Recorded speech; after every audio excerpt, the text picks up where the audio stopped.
우리 교회 세가족 멤버십 클래스 교재를 보면요, 총 3과로 나뉘어져요. 3과. 1과 제목이 뭔지 기억나세요? 1과가 하모나 장로교회는 행복한 교회입니다. 저는 우리 교회가 행복한 교회가 되기를 원합니다. 어떤 교회가 행복한 교회입니까? 어떤 교회가 행복한 교회죠? 성도들이 행복한 교회. 하나님의 복을 누리는 우리 성도들, 우리 재직들 되시길 바랍니다. 2과 제목은 하모나 장로교회는 건강한 교회입니다. 우리 육체적으로도 건강이 중요합니다.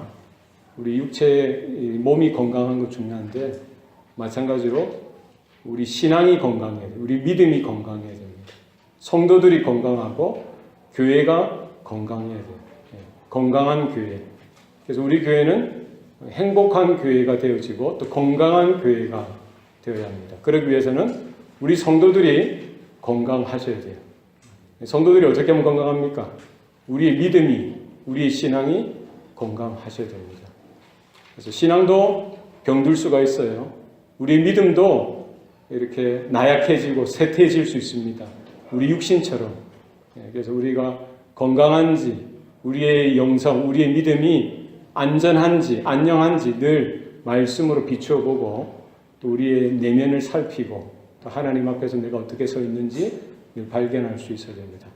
3과 제목 기억하십니까? 3과 제목은 하모나 장로교회는 주님의 영광스러운 교회라는 거예요. 주님의 영광스러운 교회. 그래서 교회는 영광스러운 존재라는 거예요. 왜 그렇습니까? 주님의 몸된 교회이기 때문에 주님의 영광을 잊고 우리가 부름받았다는 사실을 우리는 기억해야 합니다. 그래서 교회에 대해서 우리가 바른 이해가 있어야 됩니다. 교회에 대해서 바른 이해가 있어야 됩니다. 우리가 교회에 대해서 오해하면은 우리 신앙의 삶도, 교회의 삶도 이렇게 왜곡되어지고 오해되어질 수가 있다는 거예요. 교회는 뭡니까? 주님의 몸된 교회라는 거예요. 두세 사람이 내 이름으로 모인 그곳에 나도 거기에 함께하겠다. 그들과 함께하겠다는 것이죠. 그래서 교회는 이렇게 건물이 아니라 주님의 피로 인침을 받고 구원받은 자들의 모임이 바로 교회다. 그래서 건물이 없을 수도 있죠. 시설이 열악할 수도 있죠. 주차장이 부족할 수도 있습니다만 뭐가 있어야 돼요? 성도들이 있어야 돼요. 구원받은 거듭난 성도들이 있어야 됩니다. 그래서 교회는 건물이 아니라 구원받은 성도들의 모임이라는 거예요. 초대교회는 건물이 제대로 갖추어져 있지 않았어요. 가정에 모이기도 하고 다락방에 모였죠. 마가의 다락방에 모였죠. 그리고 예루살렘 교회가 핍박을 받았고요. 초대교회가 핍박받았을 때는 어디에서 모였어요? 저 산에서도 모이고 동굴에서도 모이고 카타콤, 지하 동굴, 지하 무덤이죠. 그때 당시 지하 무덤 이런 냄새나고 정말 환경이 안 좋은 거기에서도 모여서 예배를 드렸다는 거예요. 그래서 교회는 부름받은 자들의 모임입니다. 하나님의 부름받은 자들의 모임. 그래서 헬라어로 에클레시아라고 합니다. 에클레시아. 부름을 받은 사람들의 모임이다. 자, 그리고 교회의 정의, 교회가 뭐냐? 우리가 말씀에 우리가 살펴보고 우리가 확인하면 좋겠습니다. 밑에 고린도전서 1장 2절에 나와 있습니다. 우리 한 목소리로 읽어보겠습니다. 시작. 고린도에 있는 하나님의 교회 곧 그리스도 예수 안에서 거룩하여지고 성도라 부르심을 받은 자들과 또 각처에서 우리의 주 곧 그들과 우리의 주 대신 예수 그리스도의 이름을 부르는 모든 자들에게 교회의 정의를 사도 바울은 아주 분명하게 이렇게 해두고 있습니다. 뭐라고요? 교회가 뭡니까? 하나님의 교회라는 거예요. 교회가 누구의 교회입니까? 하나님의 교회. 하나님이 주인 되신다는 거예요. 그래서 목사도 주인이 될 수 없고 장로도 주인이 될 수도 없고 어떤 중직자가 주인이 아니라 누가 주인이에요? 하나님이 주인이에요. 교회는 하나님이 주인 되신다. 이것을 분명히 우리가 알아야 됩니다.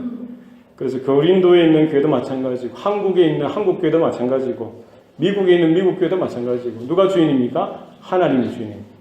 그래서 보통 어떤 교회가 문제가 생깁니까? 평생 목회 잘 하시다가 20년, 30년 목회 잘 하시다가 마지막에 과욕을 부리는 거예요. 목사도 인간이니까. 특히 이제 본인이 개척을 했다든지, 그래서 크게 부흥을 하는 경우가 있죠. 그래서 뭐 1000명, 2000명, 10,000명, 20,000명, 그 이상의 그 큰 교회가 되어졌을 때, 그 20년, 30년 목회할 수 있는 그 하나님의 특별하신 은혜죠. 거기에다가 교회가 부흥하고 숫자적으로 늘어나는 것도 하나님의 은혜죠. 그럼 마지막에 뭐를 고백해야 돼요? 아, 이거 하나님의 교회입니다 하고 손 털고 탁탁 나오면 되는데, 이게 그렇지 못하다는 거예요. 여러분, 목회자를 위해서 기도해 주시기 바랍니다. 다 마찬가지예요. 목사도 마찬가지고, 우리 중직자들도 마찬가지예요. 우리의 주인은 누가? 하나님이 주인 되시니까. 주 되심을 우리가 분명히 되는 거예요. 그리고 그리스도 예수 안에서 거룩하여지고 성도라 부르심을 받은 자들, 이 사람들이 있어야 교회라는 거예요. 그죠? 그냥 건물만 번듯하고 있다고 해서 교회가 아니라는 거예요.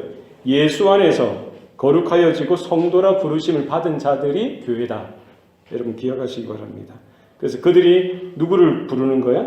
우리 주 곧 그들과 우리의 주 되신 예수 그리스도의 이름을 부르는 모든 자들에게, 모든 자, 그것이 교회라는 거예요. 우리 구원받은 거듭난 성도들의 모임이 교회다. 그 주인은 누구라고요? 하나님이시다. 자, 그리고 그리스도의 몸으로서의 교회라는 거예요. 우리 고린도전서 12장 26절 읽어봅시다. 시작. 만일 한 지체가 고통을 받으면 모든 지체가 함께 고통을 받고 한 지체가 영광을 얻으면 모든 지체가 함께 즐거워하느니라. 주님 그리스도가 머리 되시고 우리 성도들 하나하나는 그 머리의 지체라는 거예요. 몸의 지체 일부분이라는 것입니다. 그래서 우리 기억하셔야 될 것은 교회는 그리스도의 몸이다. 그리스도의 몸이다. 는 것이죠. 우리 골로새서 2장 19절 한번 찾아볼까요? 골로새서 2장 19절 한번 찾아보겠습니다. 자, 우리 한 목소리를 읽겠습니다. 시작. 머리를 붙들지 아니하는지라 온몸이 머리로 말미암아 마디와 힘줄로 공급함을 받고 연합하여 하나님이 자라게 하심으로 자라느니라. 교회에 대해서 묘사하고 있기를 온몸이 머리로 말미암아 마디와 힘줄로 공급함을 받는다는 거예요. 그래서 모든 몸, 온몸, 지체가 어디에 연결되어 있습니까? 머리에 연결되어져서 머리 대신 그리스도로부터 모든 힘과 능력과 은혜를 공급받아야 된다는 거예요. 그럴 때 뭐가 나타납니까? 자라남이 있다, 성장이 있다는 겁니다. 그래서 그리스도의 몸으로서 교회라는 사실을 우리가 기억해야 됩니다. 그리고 고린도 후서 11장 2절 우리 다 같이 읽겠습니다. 시작. 내가 하나님의 열심으로 너희를 위하여 열심을 내노니 내가 너희를 정결한 처녀로 한 남편인 그리스도께 드리려고 중매함이로다. 아멘. 목회자인 사도 바울은 고린도 교회를 일컬어 그리스도의 신부라고 이야기합니다. 그리스도는 누구라는 거예요? 그리스도는 신랑 되신다는 거예요. 남편 되신다는 거예요. 남편, 신랑 되신 그리스도께 중매자로서 교회를 정결한 처녀인 교회를 이렇게 인도하여 드린다는 것이죠. 교회는 뭡니까? 신부라는 거예요. 정결한 신부, 정결한 거룩한 처녀, 정결한 처녀로서 신부로서 남편 대신 그리스도께 드려져야 된다. 그래서 교회는 성도들은 누구만 사랑해야 됩니까? 그리스도만 사랑하셔야 돼요. 그리스도, 하나님만 사랑하셔야 돼요. 구약 성경에도 이런 비유들이 있죠. 이스라엘을 아내로 또 하나님을 남편으로 묘사합니다. 호세아서를 보면은 그렇게 묘사가 되어져 있죠.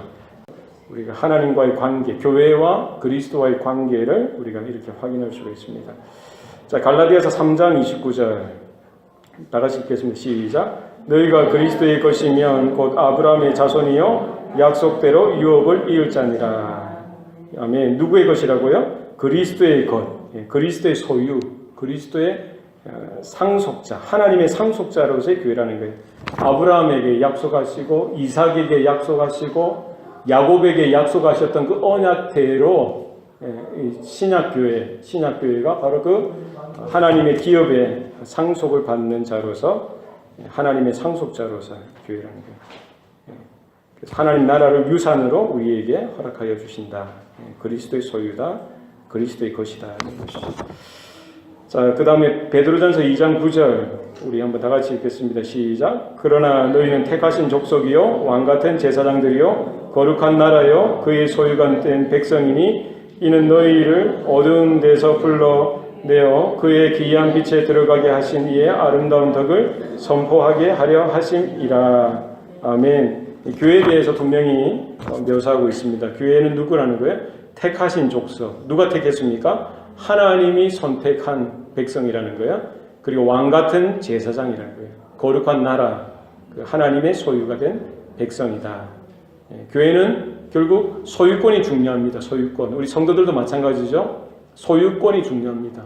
우리 예수 믿기 전에 하나님 자녀가 되기 전에는 인생의 주인이 누구였어요? 내가 내 인생의 주인이었어요. 혹은 돈이 내 인생의 주인이었던 적도 있습니다. 아니면 세상의 성공, 그 신화가 내 인생의 주인이었던 적이 있고요. 환경이 나를 지배하는 그런 어떤 물체, 물건 혹은 종교, 우상이 내 인생의 주인이었던 적이 있지만 우리가 예수 믿고 나서 하나님의 자녀가 되고 나서 우리의 소유권이 바뀌었다. 누가 우리의 인생의 주인입니까? 하나님이 나의 주인 되신다. 그죠? 마찬가지로 교회의 주인은 누구라는 거예요? 하나님이 우리 교회의 주인이다. 이게 신앙교육이 분명히 있어야 됩니다. 그래서 신앙생활에 제일 중요한 게 이거예요. 누가 주인이냐? 누가 주인이냐? 내가 주인이냐? 세상의 어떤 존재가 주인이냐? 그게 아니다. 하나님이 주인이다. 우리 교회도 마찬가지고 우리 가정도 마찬가지다는 것입니다. 그래서 우리 사업터, 우리 직장도 마찬가지죠. 여러분 사업하시는 비즈니스에도 이것을 늘 생각하시고 이것을 경영 이념으로 삼으시고 경영 철학으로 삼으셔서 돈이 주인이 되어진다든지 어떤 성공이 주인이 되어진다든지 이러면은 첫 단추부터 잘못되어지는 거예요. 우리가 처음부터 우리 자녀들을 위해서도 여러분 기도하실 때도 마찬가지예요. 여러분 자녀들이 결혼하여 이렇게 결혼할 때도 그것을 분명히 심어주셔야 돼요. 누가 주인입니까? 하나님이, 그리스도가 그 가정의 주인 되시도록 여러분이 그 언약을 가르쳐 주셔야 됩니다. 자, 그리고 고린도전서 3장 16절 다 같이 읽겠습니다. 시작. 너희는 너희가 하나님의 성전인 것과 하나님의 성령이 너희 안에 계시는 것을 알지 못하느냐. 아멘. 그래서 하나님의 성전으로서 교회라는 거예요. 하나님의 성전. 우리 성도 한 사람 한 사람이 성령이 거하시는 하나님의 전이라는 겁니다. 그래서 과거에는 지성소, 성소, 그 성막, 그리고 성전 시대 때는 그 성전, 그 테러토리죠. 그 공간이 하나님의 성전이었는데 지금은 이제 그 건물, 장소가 아니라 예수를 주로 고백하는 그 성도들, 그 심령, 그 마음, 그 심령, 몸이 하나님의 성전이다는 사실을 여러분 기억하셔야 됩니다. 우리 성도들, 우리 교회가 하나님의 성전이다는 사실을 여러분 기억하십시오. 자, 이런 교회에 대해서 우리가 분명하게 우리가 교회가 뭐냐 생각해야 되고요. 교회에 대해서 우리가 크게 두 가지 이미지를 생각할 수 있습니다. 제가 그림을 이렇게 보여드리면 좋을 텐데 그림을 준비를 못했어요. 두 가지 이미지가 있어요. 하나는 유람선으로서의 교회가 있고 또 다른 하나는 군함으로서 교회예요. 유람선, 우리 교회가 유람선이 되길 원합니까? 아니면 군함이 되길 원합니까? 뭐가 답인 것 같아요? 유람선은 뭡니까? 유람선에는 여러분 유람선 다 타보셨죠? 안 타보셨어요? 유람선이 뭐죠? 가면은 먹고 자고 하잖아요. 크루즈가 유람선이죠. 저는 아직 유람선은 타보진 않았지만 드라마나 영화에서 봤어요. 두 가지 부류로 나와요. 유람선에는 누가 있어요? 일하는 사람들, 선장을 비롯해서 갑판장, 선원들, 기관장, 기관사, 이 다 일하는 사람들 한 부류. 그 다음에 한 부류는 뭐예요?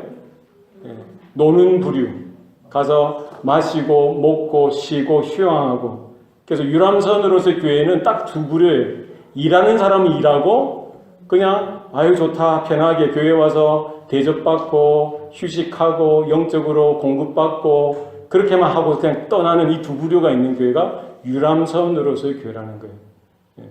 근데 이 유람선으로서의 교회는 뭐예요? 대접받고 쉬고 그냥 공급받고 하는 사람들은 그 목적이 달성이 된다든지 그 목적이 채워지지 않으면 그 사람들 떠나요. 교회를 떠나요. 그래서 늘 섬기는 사람만 계속 섬기는 교회라는 거예요. 이것은 바람직하지 못하다는 거예요. 유람선으로서의 교회는 바람직하지 못하다. 군함으로서의 교회가 있어요. 군함으로서의 교회는 뭐예요? 그 군함을 책임지는 함장이 있어요. 부함장이 있고요. 기관사가 있고 또 여러 보직들이 있어요. 그 군함에 타는 모든 사람은 관광을 위해서, 유람을 위해서 타는 사람은 한 사람도 없습니다. 뭐를 위해서 타요? 사역을 위해서 타는 거예요. 한 가지 목적을 위해서 탑니다. 질서가 있고요, 체계가 있고, 거기에는 모든 사람이 땀을 흘리고 수고를 하는 거예요. 자기에게 맡겨진 그 자리에서 최선을 다해서 일을 해서 그 군함이 이루고자 하는 목적을 따라, 한 목적, 한 방향을 따라서 함께 나아가는 군함으로서의 교회가 있다는 거예요. 이것은 하나님의 영광, 하나님의 불러주시는 그 부르심을 쫓아서 모든 목회자나 평신도 지도자들이나 모든 이제 각 예수 믿고 거듭난 성도에 이르기까지 그 교회를 통해서 자기의 사명을 발견하고 자기가 왜 구원받았는지, 왜 그 모임 가운데 있는지 목적의식이 분명한, 사명이 분명하죠. 그래서 한 방향을 쫓아서 하나님의 나라와 하나님의 영광을 위하여, 선교와 전도를 위하여 잃어버린 영혼을 구원하고요, 양육하고 제자 삼는 그 사역을 위해, 사명을 위해서 이렇게 모두가 돌아가는, 헌신하고 수고하는, 함께 땀 흘리는 군함으로서의 교회. 어느 교회가 성경적인 교회냐? 어느 교회가 성경적인 교회인 것 같아요? 하모나 장로교회. 결론은 버킹거면 결론은 하모나 장로교회. 군함으로서의 교회를 우리가 지향했으면 좋겠어요. 물론 교회에서 위로를 받고 또 안식을 얻고 공급을 받고 쉼을 얻고 이런 것이 필요합니다. 그러나 이런 것들이 다 아우러져서 한 사람도 하나님의 사명에 예외되어지지 아니하고 하나님의 부르심에 그 영광스러운 목적에 예외가 되어지지 아니하고 모두가 한 방향을 쫓아서 하나의 사명과 사역을 위해서 우리가 걸어가야 된다. 그러기 위해서는 목회자도 중요하고 또 누가 중요합니까? 성도들이 중요한데 특별히 재직들이 중요하다는 거예요. 재직. 그죠? 우리 재직들은 재직이 건강한 교회가 되었으면 좋겠어요. 재직이 행복한 교회가 되었으면 좋겠어요. 재직이 사명을 늘 깨닫고 하나님 앞에 수고하고 하나님께 기쁨이 되어드리는 우리 교회가 되었으면 좋겠습니다. 한 목적, 한 가지 방향, 그 영혼을 구원해서 하나님의 자녀 만드는, 주님의 제자 세우는 이런 일에 우리가 전심전력해야 된다. 재직이 누가 재직입니까? 재직은 그리스도의 몸된 교회로서 부름을 받았는데요. 이 사도들이 생겼고요. 사도들이 이 모든 일들 다 하니까 부작용이 생기는 거예요. 그 초대교회 당시에 헬라파 과부와 히브리파 과부들 간에 이런 차별이 생기게 되고, 이 차별을 하려고 차별한 게 아니라 바쁘다 보니까 실수할 수 있고, 바쁘다 보니까 헬라파 과부들이 구제를 받는데 소외가 되어진 거예요. 그러니까 불평이 생기고 원망이 생기고 교회의 문제가 되어진 겁니다. 그래서 사도들이 기도하면서 생각했던 건 뭡니까? 일꾼들을 세우는 거예요. 집사를 세우기로 해요. 7 집사를 세웠죠.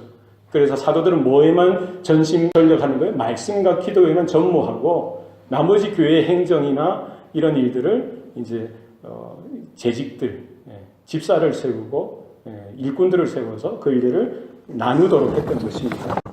그래서 우리 교회 가운데 재직이 누구냐? 목사, 전도사, 장로, 권사, 안수집사, 서리집사까지 이렇게 재직으로 우리가 임명하고, 또 특별히 재직들은 이런 특별한 마음들이 우리 가운데 있어야 됩니다. 자, 첫 번째 재직의 회원. 내가 누구냐? 여러분 자신이 뭘 해야 되는지, 내가 무엇을 해야 되는지 여러분 스스로가 알아야 돼요. 모르고 평생 재직으로 이렇게 보내는 분들이 있는데, 그러면 이제 교회에서 그걸 가르쳐야 되죠. 목회자가 가르쳐야 되죠.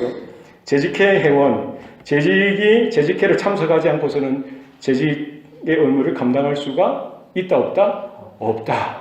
기본이죠. 학생은 어딜 가야 돼요? 학교를 가야 돼요. 학교를 안 가고 학생이라고 부를 수가 없죠. 직장인은 어딜 가야 됩니까? 직장을 다니셔야 돼요. 직장을 가셔야 직장인이죠. 재직은 어디를 가셔야 돼요? 재직은 교회를 오셔야죠. 교회를 오시고 재직회에 참석하셔야 재직회에. 그래서 꽃감 빼먹듯이 주일도 빼먹고 재직회도 빼먹으면 된다, 안 된다? 안 됩니다. 한 번 먹을 때 빼먹을 때 좋지만 한 번, 두 번이 이게 습관이 되고 하면 안 된다는 거예요. 그러시면 안 돼요.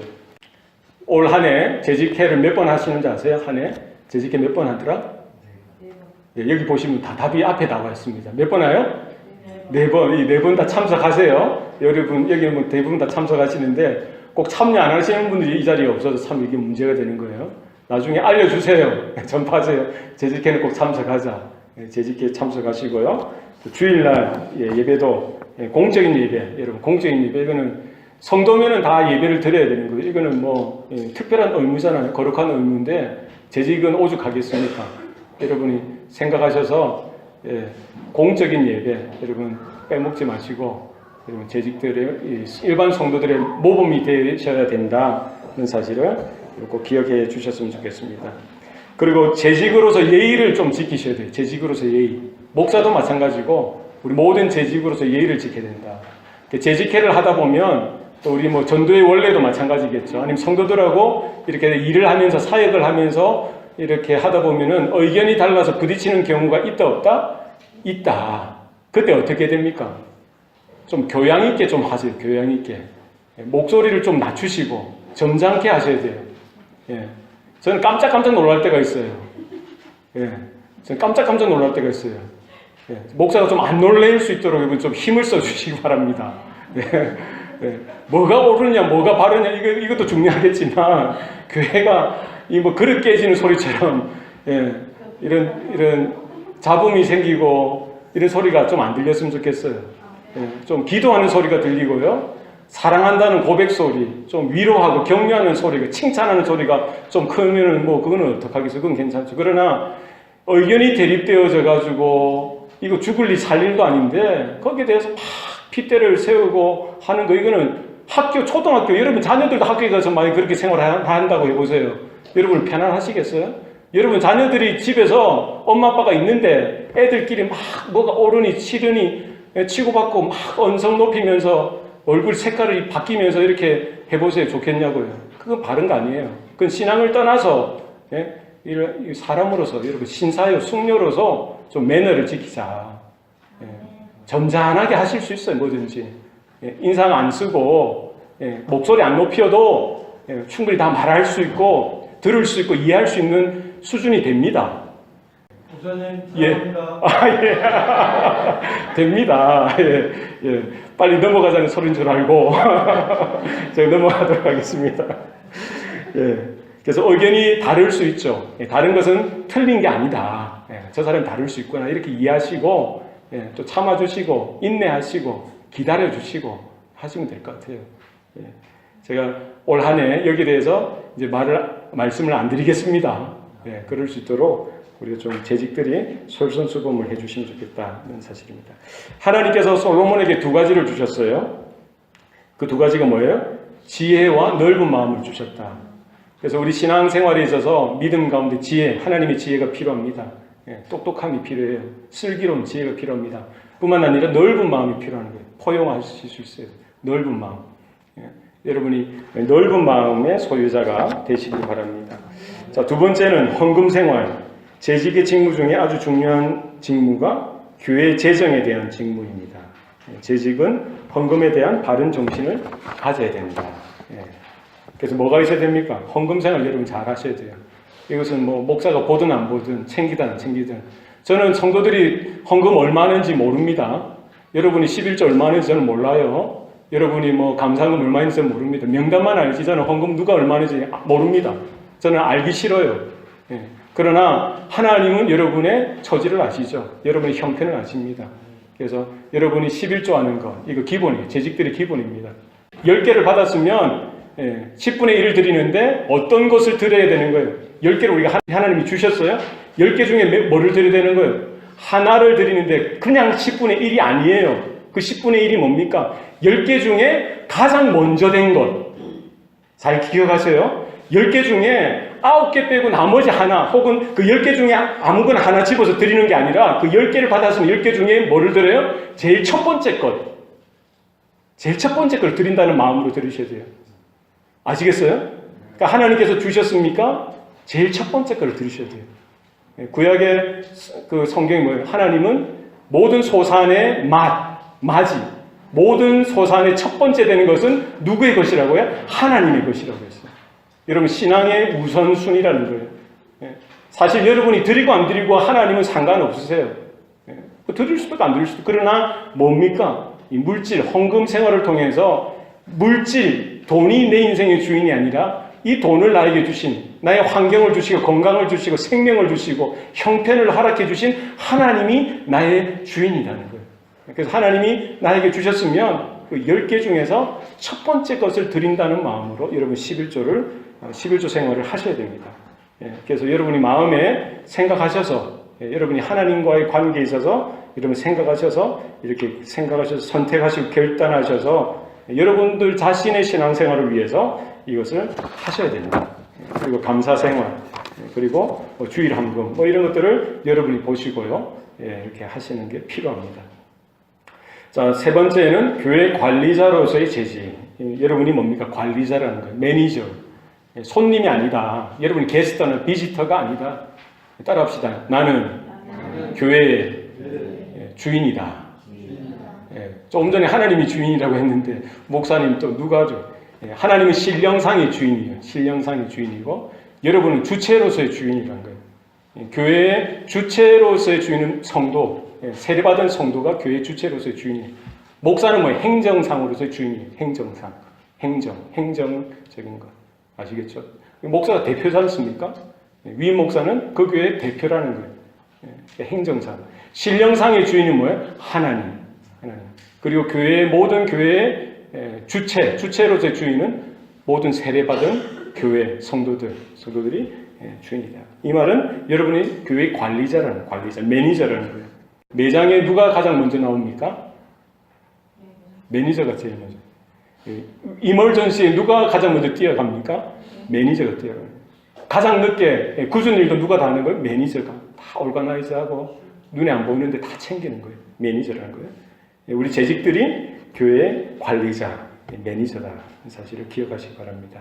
그래서 우리 재직회가 왜 있느냐? 재정적인 것들, 돈 한 푼이라도 허튼 데 쓰이지 않도록 여러분이 보시고 기도하시고 또 헌금 생활도 하지만 함께 그 일을 위해서, 사역을 위해서 관심을 가지시고 기도하는 것, 관리하는 것, 책임을 지는 것, 이런 것들이 필요하다. 자, 네 번째는 목회자와의 협력자라는 거예요. 목회자와의 협력자. 목회자로 하여금 근심이 아닌 즐거움으로 목회할 수 있도록 협력자가 되셔야 된다. 중직자들, 재직들, 목회자를 위해서 여러분 기도하셔야 되고요. 협력하시는 분이십니다. 바울이 바울 될 수 있었던 것은 디모데가 있었고요. 바나바가 있었고요. 브리스가와 아굴라가 있었고요. 그 외에 수많은 성도들, 그런 일꾼들이 있었던 거예요. 이런 혼자 할 수 없습니다. 목회자와 협력 관계에 있다는 사실을 기억하셔야 됩니다. 히브리서 13장 17절 다 같이 한번 읽겠습니다. 시작. 그러므로 저희로 하여금 즐거움으로 이것을 하게 하고 근심으로 하게 말라. 그렇지 않으면 너희에게 유익이 없느니라. 아멘. 교사, 선생님이 잘 가르칠 수 있도록 학생들이 선생님의 마음을 잘 이렇게 헤아리는 게 필요하죠. 자식들은 부모의 마음을 헤아리는 게 필요합니다. 우리 성도들, 특별히 재직들은 목회자의 마음을 좀 이렇게 헤아려 주시는 것이 필요합니다. 여러분들을 위해서도 이런 것들을 생각하셔야 된다. 자, 다섯 번째는 구제 담당자로서의 재직이라는 거예요. 재직은 물질로 봉사하는 자들이다. 목사는 말씀으로 봉사하고요. 우리 재직들은 뭘로 봉사합니까? 물질로 혹은 기도로 봉사하죠. 물질에 많고 적음이 중요한 것이 아니라는 거예요. 하나를 하나님 주셨으면 그 하나로 여러분이 교회를 섬기고 또 영혼들을 섬기는 그런 일들이 있어야 된다. 자, 에베소 4장 28절 다 같이 읽겠습니다. 시작. 비록 가난할지라도 자기보다 빈궁한 자에게 구제할 것이 있기 위하여 제 손으로 수고하여 선한 일을 하라. 가난할지라도. 그러니까 구제는 누가 합니까? 돈이 많고 부유한 사람들을 향한 그런 하나님의 요청이 아니라 가난하더라도 뭘 하라는 거예요? 구제는 할 수 있다는 거예요. 나보다 더 빈궁한 자를 위해서 구제할 것이 있기 위하여 우리 제 손으로 근면성실하게 수고하고 선한 일을 하는 것 필요하다. 그래서 형편껏 하는 거예요. 나에게 있는 것, 하나님이 주신 것, 그거 가지고 기도도 하고 물질로 기회가 되면 섬기고 이런. 그래서 돈이 있어서 결코 섬기지 못합니다. 돈이 있다고 해서 섬기지 못하고 누가 섬기는 거예요? 하나님이 마음을 주시는 자, 하나님의 은혜가 임하는 자가 섬기는 거예요. 돈이 있는다고 해서 다 섬깁니까? 그렇지 않습니다. 교회 주변을 둘러보세요. 진짜 사람들은 몰라도 하나님이 아시죠. 누가 섬깁니까? 누가 구제하고 누가 봉사하고 굳은 일, 이런 사람들은 모르죠. 누가 그렇게 다 일일이 그렇게 합니까? 돈이 많아서 돈이 남아서 합니까? 아닙니다. 돈이 있으면 더 돈을 붙들고 살지 결코 내어주지 않습니다. 돈이 왜 안 아깝겠습니까? 그러나 하나님의 은혜를 아니까 하나님의 주시는 특별한 마음이 있으니까 성도들을 위해서 그 시마다 때마다 챙기고 또 챙기고 이렇게 내어드리는 거예요. 그 하나님이 갚아주시겠죠. 여러분 보시기 바랍니다. 그리고 뭐 어떤 특정한 사람만 그렇게 해서 하나님의 은혜와 복을 받으라는 법은 없죠. 우리 모든 재직들이 본받아야 돼요. 여러분 본받으셔야 돼요. 대접받는 것만 그것에 익숙해져서 아이고 어느 권사님만 아이고 어느 뭐 장로님만 저렇게 하는구나 그분들만 그렇게 하는 거다 이렇게 생각해서는 안 되는 거예요. 그 도전을 받으시고 아이고 다음번에 내가 한번 해봐야지 이런 마음을 가지셔야지. 이 교회가 지금 몇 년 된 거예요. 13년 14년 됐는데 소수가 어떤 특정한 사람이 그런 일들만 하도록 해서는 안 되는 거예요. 재직이면은 모든 재직이 이 일을 하도록 여러분 하나님이 여러분에게 마음을 주시고 은혜도 주시기를 바랍니다. 이걸 우리 함께 짊어져야 되는 거예요. 함께 짊어져야 되는 거예요. 그래서 우리가 항상 격려하고 위로하고 또 감사합니다 이렇게 표현도 하고 또 이렇게 서로 기도해주고 이런 일들이 우리 가운데 있어야 했으면 좋겠습니다. 자, 6번째는 전도자로서의 재직, 전도.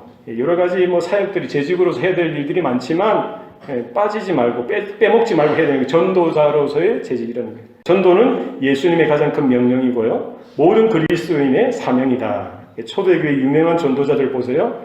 사도들이 아니었어요. 누구였습니까? 빌립, 스데반. 누구였습니까? 재직이었어요. 재직. 안수 집사, 집사였어요. 집사. 집사였어요. 여러분이 나에게 큰 직분을 맡기면 내가 크게 일하리라. 이거 아닙니다. 작은 것 하나 받아도 충성 다할 때 맡은 자에게 구할 것은 충성이라고 했는데 여러분 전도하는 일에 우리가 힘을 써야 됩니다. 천하보다 귀한 생명 얻는 일이고요. 하나님께서 가장 기뻐하시는 일이고 교회의 가장 중요한 일이다. 사실을 기억하시기 바랍니다. 그래서 전도는 쉽습니다. 그냥 예수 믿으세요 하면 돼요. 예수 믿으세요. 꼭 교회 안 데리고 나오셔도 됩니다. 예수님이 당신을 위해 죽으셨고 나를 위해 죽으셨어요.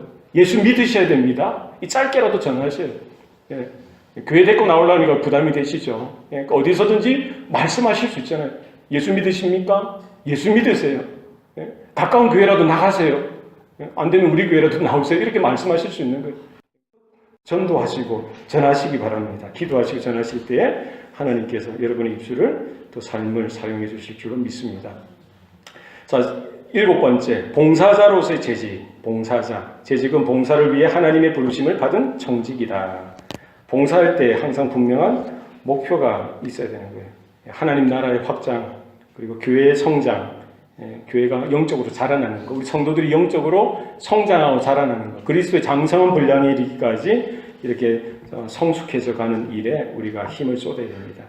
그래서 우리에게 맡겨주신 일들이 있죠. 맡겨주신 여러 가지 자산들이 있습니다. 시간, 물질, 그리고 자존심까지 우리가 희생할 각오가 있어야 돼요. 손에 물 안 묻히고 어떻게 설거지를 하겠어요? 그죠? 흙탕물을 튀기지 않고 어떻게 굳은 일을 하겠습니까? 이렇게 하다 보면은 희생, 헌신할 때가 있어요. 땀을 흘릴 때가 있습니다. 수고할 때가 있습니다. 그런 것들 우리가 주님의 손이 되어서, 발이 되어서 우리가 할 때에 주님께서 또 이렇게 아시고 인정하시고 갚아주실 줄로 믿습니다. 그리고 끝까지 참고 견디는 인내심이 필요하다. 그래서 헌신하고 봉사하는 거 결코 쉽지 않습니다. 뭐가 있어야 돼요? 끝까지 참아야 돼요. 견뎌내셔야 됩니다. 인내하셔야 돼요. 믿음은 그냥 기분 따라 가는 것 아닙니다. 말씀을 붙들고 끝까지. 그래서 때로는 사람들이 오해할 수도 있고 비난할 수도 있고요. 여러 가지 이런 착오들이 갈등들이 있을 수도 있지만 주님만 바라보시고 여러분 이 교회로서 불러주신 그 부름의 그 자리를 여러분 잘 지키시고 행하시길 바랍니다. 자, 우리가 교회의 재직에 대해서 우리 쭉 살펴봤는데요. 마지막 재직들이 받을 하나님의 상급이 있다는 것 여러분 잊지 마시기 바랍니다. 우리 디모데전서 3장 13절 읽어보겠습니다. 시작. 집사의 직분을 잘한 자들은 아름다워 지위와 그리스도 예수 안에 있는 믿음의 큰 담력을 얻느니라. 아멘. 직분을 잘 감당하는 자들, 하나님이 주시는 지위, 아름다운 지위가 있고 또 믿음의 큰 담력, 이런 은혜가 특별한 은혜가 있다. 자, 마태복음 25장 21절 다 같이 읽겠습니다. 시작. 그 주인이 이르되 잘하였도다 착하고 충성된 종아 네가 작은 일에 충성하였음에 내가 많은 것을 내게 맡기리니 내 주인의 즐거움에 참여할지어다 하고. 결국 결산의 때가 있습니다. 우리가 사람을 위해서 일하는 것이 아니라 하나님을 위해서 이 자리에 있다는 사실을 기억하시고 우리가 외롭고 때로는 힘들더라도 포기하지 마시고 주저앉지 마시고 주님을 쫓아서 우리가 재직으로서의 부르심, 재직으로서의 세워주신 일들을 감당했으면 좋겠습니다. 고린도전서 15장 58절 견고하며 흔들리지 말며 항상 주의 일에 더욱 힘쓰는 자들이 되라. 이는 너희의 수고가 주 안에서 헛되지 않을 줄을 알미라. 아멘. 요한복음 12장 26절 읽겠습니다. 시작. 사람이 나를 섬기려면 나를 따르라. 나 있는 곳에 나를 섬기는 자도 거기 있으리니 사람이 나를 섬기면 내 아버지께서 그를 귀히 여기시리라. 우리가 주님을 섬기고 주님을 따라갈 때에 누가 귀히 여기신다고요? 하나님이 아버지께서 내 아버지 누구예요? 하나님 아버지께서 인정하시고 귀하게 여기신다는 거예요. 얼마나 좋습니까? 마태복음 16장 24절 읽겠습니다. 시작. 이에 예수께서 제자들에게 이르시되 누구든지 나를 따라오려거든 자기를 부인하고 자기 십자가를 지고 나를 따를 것이니라. 그래서 우리 주님께서 불러주셨기 때문에 이미 한 걸음 뗐기 때문에 끝까지 주님을 따라가는 저와 여러분 되시기를 바랍니다. 여러분 기억하십시오. 교회 재직은 언제나 교회를 세우는 일을 해야지 교회를 무너뜨리는 일을 해서는 안 됩니다. 여러분 기억하세요. 왜 그렇습니까? 교회의 주인은 하나님이십니다. 그리스도이십니다. 그래서 여러분 교회를 협력하고 교회를 세우는 일에 하나님 나라를 확장하는 그 일에 여러분이 기도하시고 수고하시고 헌신하실 때에 하나님이 여러분의 땀을 보시고 여러분의 눈물을 보시고 여러분의 희생을 보시고 종국에는 갚아 주실 것입니다. 그래서 내가 무슨 일을 했느냐 그거 중요한 거 아니에요. 내가 하나님의 일을 이렇게 크게 했다 이런 일을 했다 그거 중요한 거 아닙니다. 뭐가 중요합니까? 순종하는 것. 끝까지 순종하는 것, 작은 일에 순종하는 것, 충성을 다하는 것, 그게 중요합니다. 여러분 기억하시고, 여러분 장차 여러분이 저보다 더 큰 영광을 받으실 줄로 저는 믿습니다. 기억하시기 바랍니다. 질문이 있으시죠? 살아계신 아버지 하나님, 영원히 죽어 마땅한 저희 존재들인데, 주님, 그럼에도 불구하고 긍휼히 여겨주시고 불쌍히 여겨주시사 예수의 피로 예수의 십자가의 은혜로 우리 한 사람 한 사람 인쳐주시고 또 하나님의 자녀로 거듭나게 하시고 또 영생의 소망을 더하여 주시니 감사합니다. 특별히 이렇게 성도로 불러주시고 또 교회의 재직으로 세워주신 것 감사합니다. 하나님이 부르심이 얼마나 크고 위대하고 영광스러운 부르심이고 우리가 서 있는 이 자리가 얼마나 대단한 자리인 것을 하나님 우리의 영안이 열려서 바라보고 깨달을 수 있도록 도와주시옵소서. 하나님의 부르심 앞에 우리가 서서 하나님 저희가 부족하지만 충성을 다하기를 원합니다. 하나님 우리의 마음을 다하고 목숨을 다하고 힘을 다하고 뜻을 다하여 하나님 아버지만을 사랑할 수 있도록 주님 우리에게 은혜를 더하여 주옵소서. 우리에게 맡겨주신 성도들이 있습니다. 또 영적으로 또 이렇게 힘들고 어려운 또 우리 지체들도 있습니다. 불신 영혼들도 있습니다. 하나님 우리에게 하나님의 사랑으로 덮어주시사 그들을 가슴에 품고 저들을 섬기며 하나님께로 인도하는 또 이 복된 재직의 또 삶을 사명을 감당할 수 있도록 도와주옵소서. 우리 재직들이 영적으로 먼저 일어나게 하시옵소서. 영적으로 먼저 살아나게 하여 주옵소서. 저들이 먼저 영적으로 기도의 용사들이 되게 하시고 말씀의 능력에 힘을 얻을 수 있도록 주여 도와 주시옵소서. 2018년 한 해 하나님 우리가 충성하길 원합니다. 힘을 쏟길 원합니다. 성령께서 하나님께서 함께하여 주시고 붙들어 사용하여 주시옵소서. 기도할 때에 하나님의 놀라운 일들이 되어지는 일들을 우리가 보고 또 확인할 수 있도록 2018년도도 하나님 우리 교회와 또 우리 모든 권속들의 가정을 돌아보시고 또 붙들어 주옵소서. 감사드리고 예수님 이름으로 기도합니다. 아멘.